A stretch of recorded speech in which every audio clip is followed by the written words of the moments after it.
Hello friends, a heartfelt welcome to our channel. Today we continue our journey into the dark world of Berserk, written by the legendary Kentaro Miura. Now let's begin this chapter. After clamping his teeth on Griffith's weapon, Guts uses this to unsettle his sword, and the two tumble down the edge of the hill with Guts on top as he proceeds to punch and kick Griffith. As the spectators line the top of the hill, they all expressed various degrees of surprise that someone actually knocked Griffith down. But a lull in the attacks gives Griffith a chance to recover as he counters Guts' next punch and places him in an armlock. When Guts refuses to submit, Griffith is forced to dislocate Guts' shoulder and wins the fight.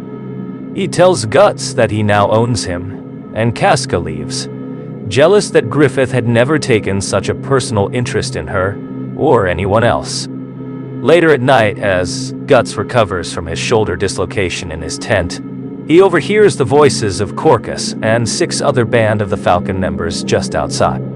They mean to kill him, so Guts slings his sword over his shoulder, confident he can win the imminent altercation. Casca intervenes and convinces the mercenaries that they cannot win a fight against Guts, despite his injury. After they leave, Guts finds Casca outside his tent, where she tells him that she only spent the 2 previous nights in the same bed as him, because she was ordered to by Griffith, and tells him she wants no more association with him. Guts returns to his tent, where he cannot sleep, and instead spends the night propped up against a trunk, cradling his sword for comfort. Guts has officially joined the Band of the Falcon, and it's time for their first assignment since his recruitment, a night raid on an enemy encampment. Their employers have so much faith in Griffith that they don't spend any money on reinforcements, despite the fact that the band is outnumbered.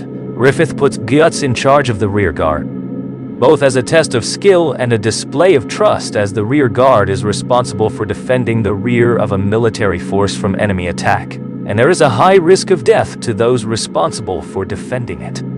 Griffith takes Judo and a small group of soldiers to flank the castle by wading along the nearby river, during which Judo displays his proficiency with throwing knives.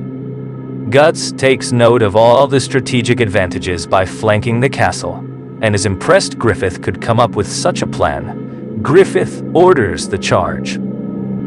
The forward and rear attack groups advance on the enemy, destroying their provisions and gunpowder. Knowing the fire caused by the gunpowder's explosions will eventually be carried by the wind to the enemy's tents, Griffith orders the band escape.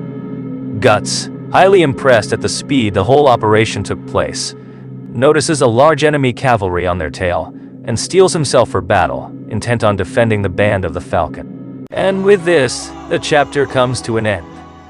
To know what happens in the next chapter, make sure to subscribe to this channel. See you in the next chapter.